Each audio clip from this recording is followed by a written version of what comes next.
Hello and welcome to a special edition of Community Insight, the news that brings you above and beyond the scope. My name is Andre Hollywood Evans, and in this edition, we're going to be talking about a great deal of many things. We're going to be talking about the cannabis industry, which is the fastest growing industry, is growing like trees, literally. And we're going to be talking with our special guest, Miss Yvette Wilks. We want to welcome her to the show of What's the Word Radio and TV. Welcome to the show. Thank you for taking time out of your busy schedule. Tell what's the word? What's going on? Got all these events coming up, and we just want to let everybody know what's going on, give people somewhere to go, something to do. Well, first of all, let me just say thank you for inviting me onto your show. I've known you for a few years, and I really appreciate the support that you've given us over the years, especially coming out of the Somerville Media Center area. But one of the best things that's about to happen is that we are hosting our 7th Evolution of Hip Hop Festival on Saturday, October 16th from 3 to 6 p.m. in Somerville, Massachusetts in Union Square. Oh, great. Right? And our 7th event, I want to thank the Somerville Arts Council for all that they have done. And we have a slew of vendors. We're still looking for more vendors. Oh, okay. And we're still looking for young artists who are interested in getting on the stage and sharing their talents.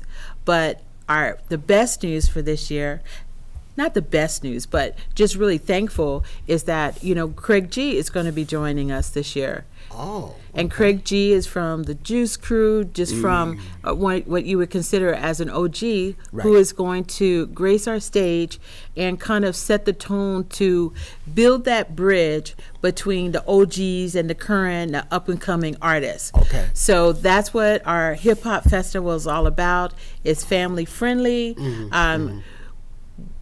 We let the artists know that there won't be any swearing on our stage, and that is to provide a comfort level for parents of young people, individuals that just don't feel comfortable or claim not to like this type of music, but we want them to feel that they are part of it, because when they were growing up, their parents probably said, you know what, I don't like that music. So it's all about us coming to a common place and just kind of sharing the music and dancing together. So October 16th in Union Square from 3 to 6 p.m. Please join us. And if you have questions, reach out to Andre and he'll get to me. Yeah, check us out. For more information, you can log on to thebeantv.com/events. That's thebeantv.com/events for current events in your area. Not just Boston, but all over, nationally, internationally, you name it. And also, you can log on to our regular website for more information on our up-and-coming show and our flight time schedules, and that's thebeantv.com. So, what else is going on? What else is going on? There is another event that I'm actually going to be filming, and that's going to be the 282nd Annual Negro Election Day celebration. And that's scheduled to take place at Willows Park. And that's going to be Saturday, July 16th, and it's an all-day family event. Kids are going to be playing games, there's performances. We got vendors, and again, that's going to be at Salem Willows Park, Saturday, July 16th. It's an all-day event. We're going to have food. There's going to be, you name it. And we got hotels for people that's going to come in from all over different parts of town or different states. We got people coming from Florida. But again, it's the 282nd Annual Negro Election Day celebration. And it's going to be fun. Like I said, it's going to be music, performances. Trying to reach out to Craig G, see if he can come, if he'd be interested, because we got dance groups, we got hip-hop singers, spoken word, so it's an all-day event. So I just want to kind of point that out to people. Well, so again, this is all about current events. Current events. And I hope you are able to attend the event on the 16th next it's 2 weeks month. After my birthday. Well, happy early birthday. Come on the stage. Come say hello to, definitely. It's about the Boston. And for this hip hop festival that's happening in Somerville, it is in Somerville, but we have been working with Boston artists for a few years, because it's all about, we're all in this place together. That's right. So on our stage, we're all going to work together. That's it. And so shout out to Yeah. Pretty Poison, who's always been Oh, like yeah, that definitely. behind the scenes helper, Yes. not helper, but a mentor Yes. for me. And Yes. Very talented. it's just Boston is a great place to learn. It is. It really is. You know, if you have the right people behind you. That's right. That's very important. So Very thank important. you for keeping up with this calendar, because otherwise people would get just lost in it. There's so many Exactly. different things going on in Yeah. this area. And actually, finally, the Boston Marathon is taking place, and that's Monday, October 11th, because it was canceled for like a year, and it's been 124 years since the marathon took place, and they canceled it due to COVID. But now they finally decided, the BAA said, well, you know what, we're just going to have it again Monday, October 11th. It's kind of cold, but then, you know, it usually takes place on Patriots Day in April, so that's just another event. I wanted to point that out, so that's kind of important. Well, So, I yeah. hope the weather's nice, because we're doing our event right after it. But it's unfortunate. There's a lot of things going on. Yeah, I Because just most of the events that were canceled has been reestablished and try to, you know, because like I said, COVID has just took over everything. It said you shut down everything. And now people are starting to get back to the norm, slowly but surely. You know, I don't know, but I can't really say that, because I don't really know if things are going to ever go back to the way it used to be. I don't really think so, but people are slowly starting to get back into the daily grind, for lack of a better term. People are starting to get back out. The gloves come off. People going in and hanging out in restaurants, you know, just, you know what I mean? But it's slow. It's a slow process. It really is. It's a slow process, but I was actually going to a concert tomorrow night. I was going to see Oh. Gregory Porter. Oh, okay. Yes, okay. and I just received a call this week that they actually canceled the concert. Yeah. Why? Oh, don't even Dude, add it off. Exactly. And he was going to be here like October 20th Okay. of last year, and then it canceled in February. So, you know, it just gives me a little bit more time to learn the music, because I want to be right up front Yeah, of singing course. with it. Yeah. You know? Okay. But, yeah. Oh, okay. So things, and you know what? During this time, a lot of people have expanded and have grown, and Yes. I mean, our ability to reach the world in a global way has just been so different during this COVID. And you know, if you've been able to take advantage of that opportunity, you've been able to expand your base. Right.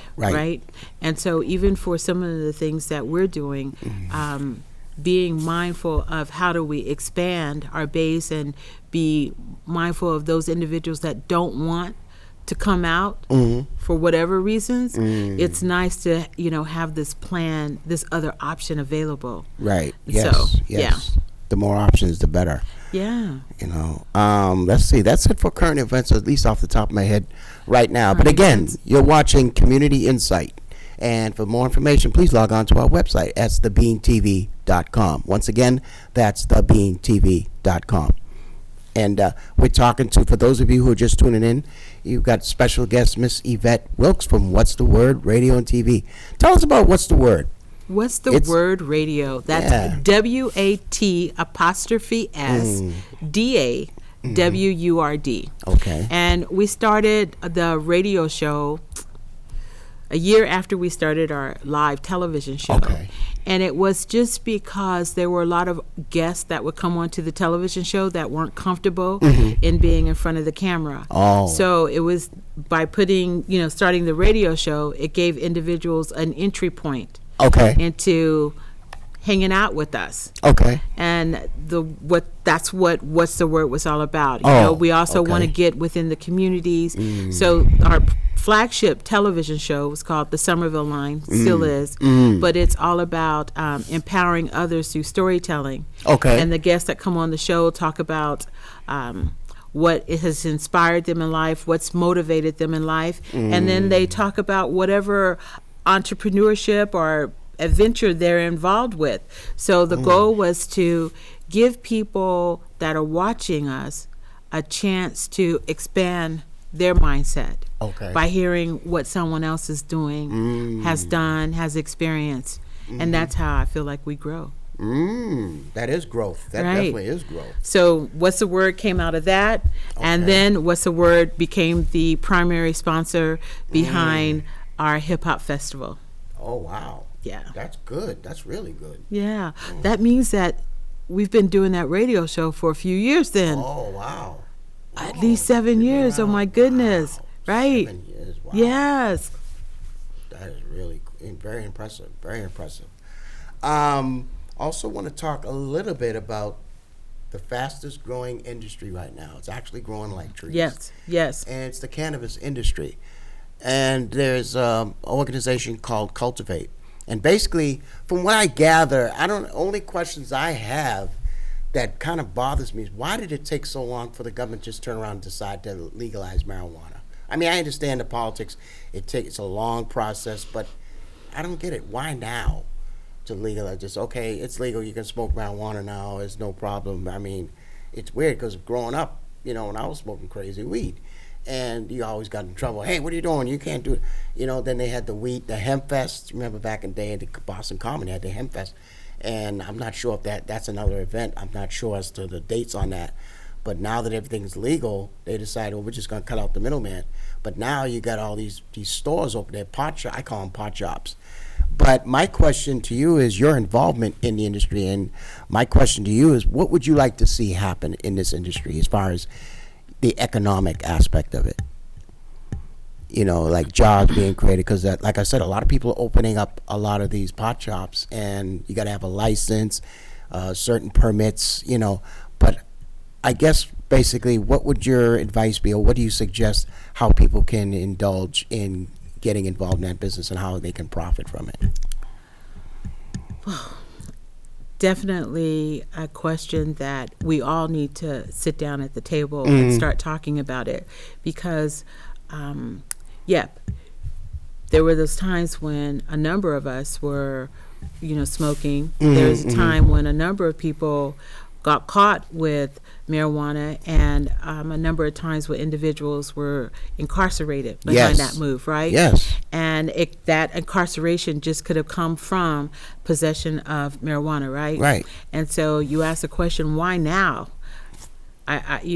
It's probably driven by the whole economic part, and there's a lot of things that went on that allowed for this to happen, right? And I mean, it's been going on for years, right, out on the West Coast. So I just met a young lady the other day at the Cannabis Convention who has been in the field for 10 years, and she's just surprised at, where we stand in the state of Massachusetts with cannabis. I think we've been doing this maybe in a legal space maybe 3 or 4 years, right? Yeah. Right? And so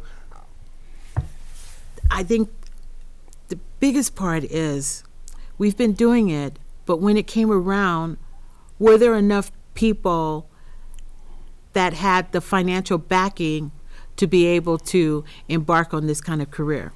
And I think that we found that there's not a lot of diversity in the individuals that actually own these type of companies. So, and instead of harping on that part of who is owning it, I want to talk about, how do I get to be part of that? Okay. How do we build, and when I say we, how do individuals that seek economic independence and willingness to do that work, how do we get the opportunity to collectively work together to build our own cannabis cultivation center or dispensary and three-prong and all of those things? How do we do those things? And we are starting to put together a small group of individuals that are going to be coming to the table so that we can talk and we can reach out to, different individuals in these roles that will be able to help us. Because if we don't have hope, then why do we keep trying to exist? Right? Very interesting so point. I'm going to keep hope there that we're going to do this, because I'm going to keep hope that we are able to work collectively to make sure that we do this. Because if we're successful, and when we're successful of putting together a grassroots group, the goal is to make sure that this is not just a one-way in and a one-way out item. This is where money will circulate to allow that our youth have productive career opportunities and pass, right? Right. So it's the money that we're hoping to make from doing these type of things will be put back into the communities where we, make sure that there's teachers that are able to spend time to help train our youth, educate our youth. Parents can have help when they need to go into the schools and advocate for their kids. When there are issues within the court systems, maybe we can make sure that there are a group of individuals there that can be in that courtroom to support that young individual or that individual that is going to get up in front of the judge, and Right. so that's how we show support. That's how we make a difference. So by building this grassroots organization where we seek the information to empower ourselves, those are the things that we want as outcomes. So when you ask me, what do I want to see? I want to see ways for individuals to join groups, be part of the change, be part of this economic engine that is before us in whatever capacity that they may have. I want to, this was a discussion at the New England Cannabis event that took place at the Heinz Convention the other day. Was, they mentioned, how do we take the traditional way that marijuana is being sold today, and how do we incorporate that into what's happening now? How do we help that? Because in a sense, all of these individuals that have a license, I'm sure they're obligated to give back to the communities that were disproportionately impacted by the war on drugs, right? Key word. Marijuana is not even a drug, so why was it illegal? That's the thing. Why would you get arrested for saying it's not? It's a plant that grows in the ground. Everybody knows that. Yeah, but once again, I spent a couple of months working in the cannabis industry. Yes, right. And it was a wonderful experience, and the reason I say that it was a wonderful experience because it took me outside of my norm, and it exposed me to individuals that have been talking about the disproportionate impact on individuals and the mistreatment of individuals. Right. And it doesn't start with the marijuana, it goes back to the housing industry. And that's been going on for generations, right? Right? So if we think about looking at the housing industry and how people were segregated then, okay, so that happened. People survived, they slept in crates, they made small houses so that they could continue their work, and they survived it, right? Marijuana was there.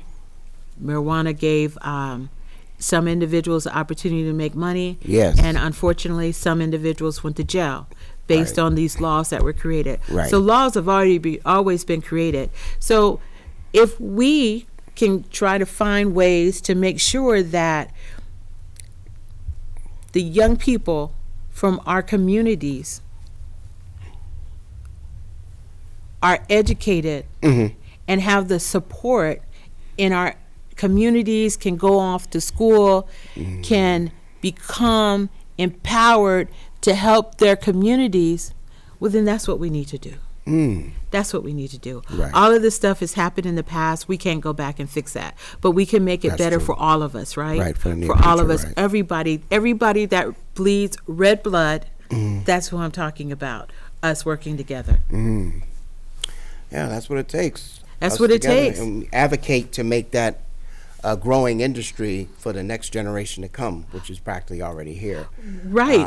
Or for us to ensure that, that these young kids have an opportunity to see what is it like to be a city councilor. What is it like to be a city councilor at large, Yes. What is it like? So just to say, when I got started in the media television business, the second time around, I did that because I wanted to engage with my twins, right?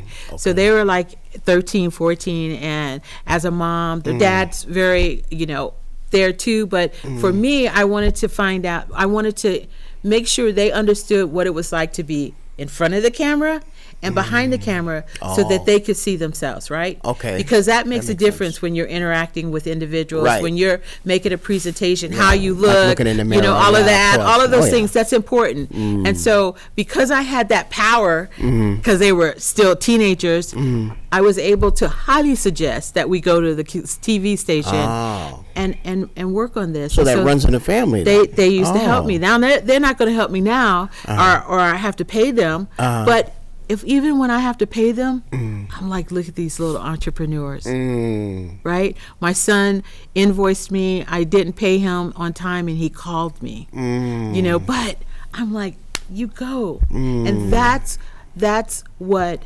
I want to be a part of. I want to be able to be a part of helping parents help their kids as we work collectively. And I'm talking to all of us that bleed red blood.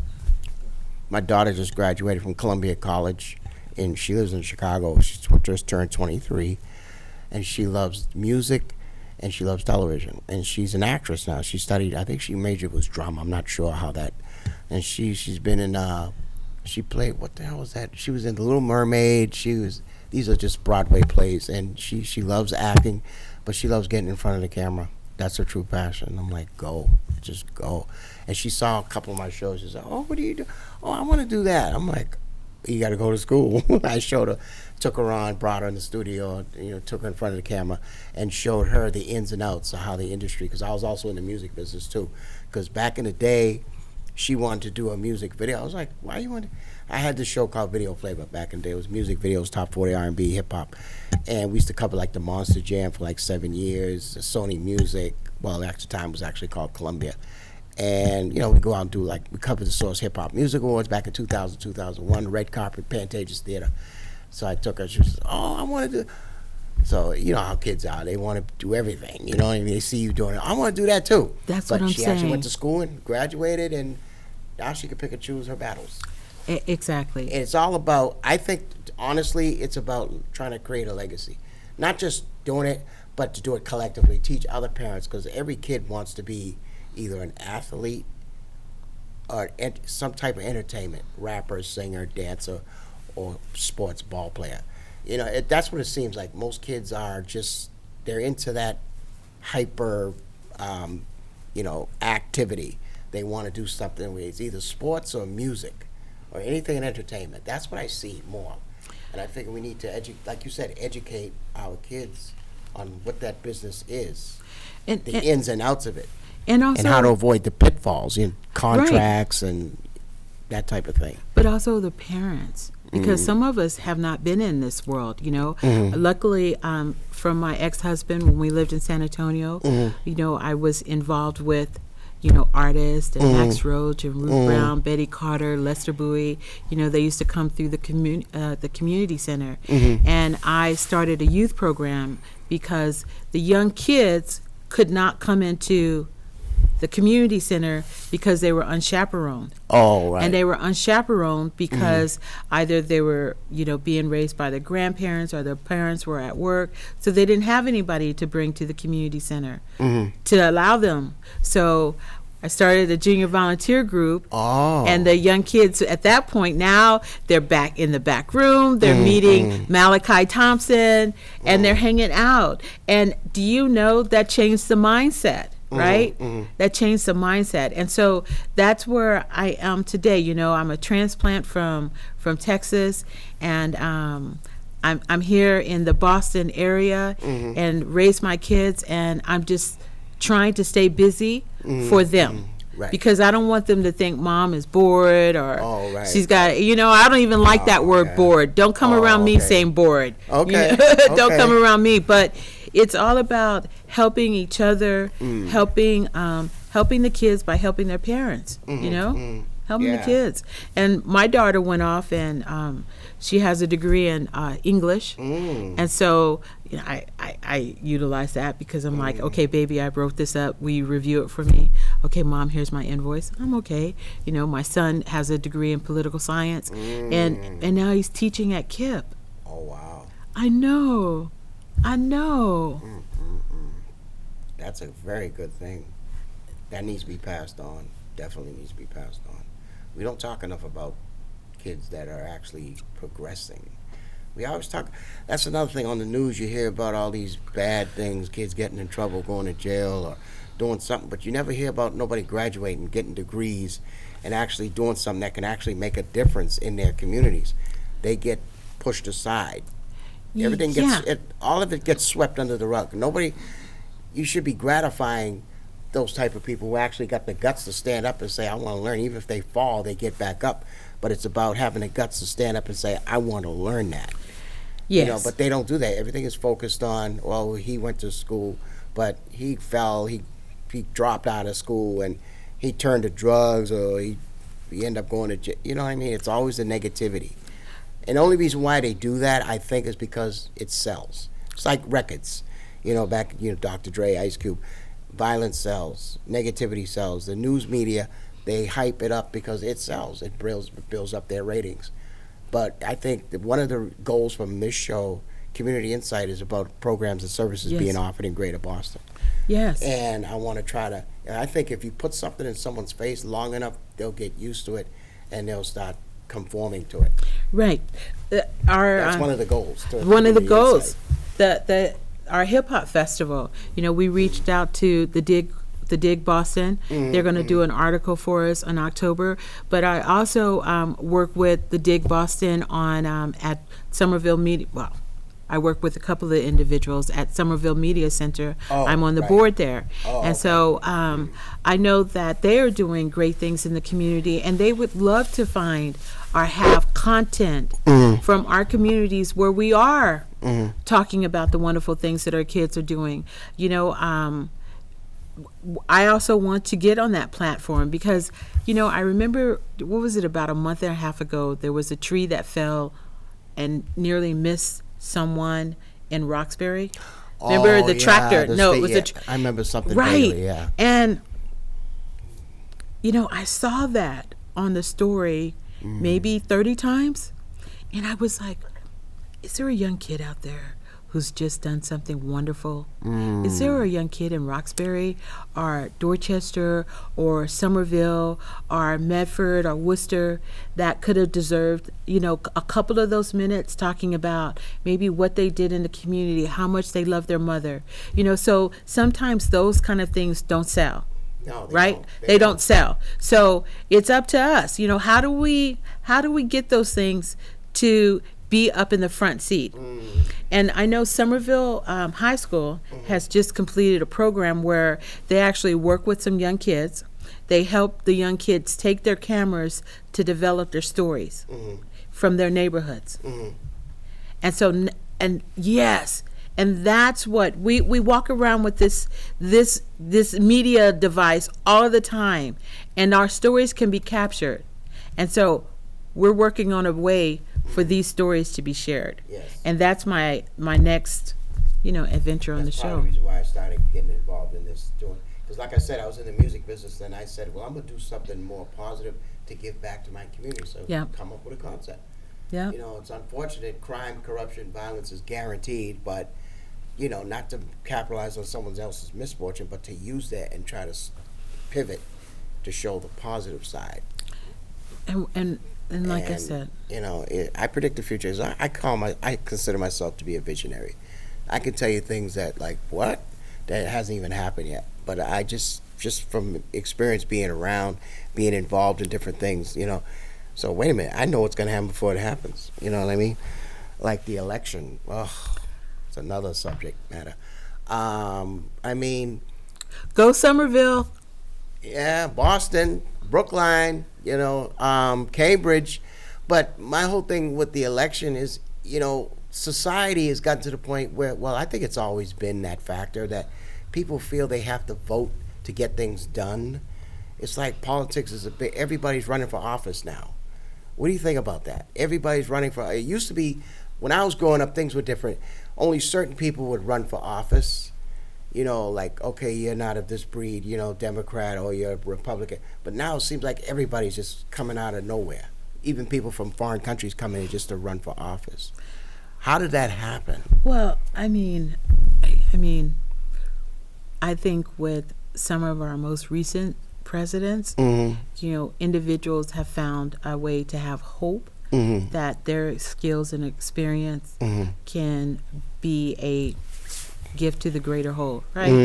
And so, once again, why not have faith and hope in yourself, right? Why not feel like you're ready to take that opportunity, right? But then it also should come to where, if you're going to do that, people collectively look at the whole picture and decide, is this the best way for us to move forward?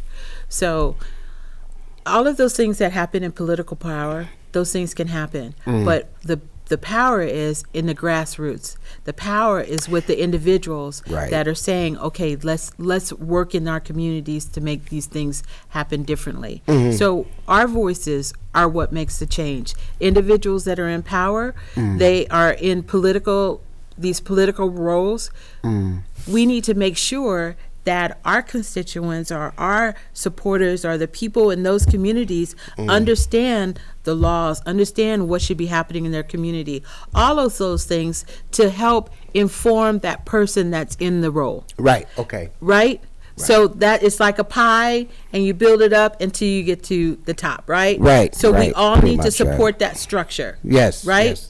So what do you think of the election as far as... Oh, you're back on me on the elections, right? Well, I mean... What do you want me to think about? What do you mean? I mean, what do I think? What do you think as far as the winners? I mean, the ballots are all counted, everything's in. I was a fly on the wall. And I just wanted to get your take on, what do you think of the election? Are you satisfied with the outcome?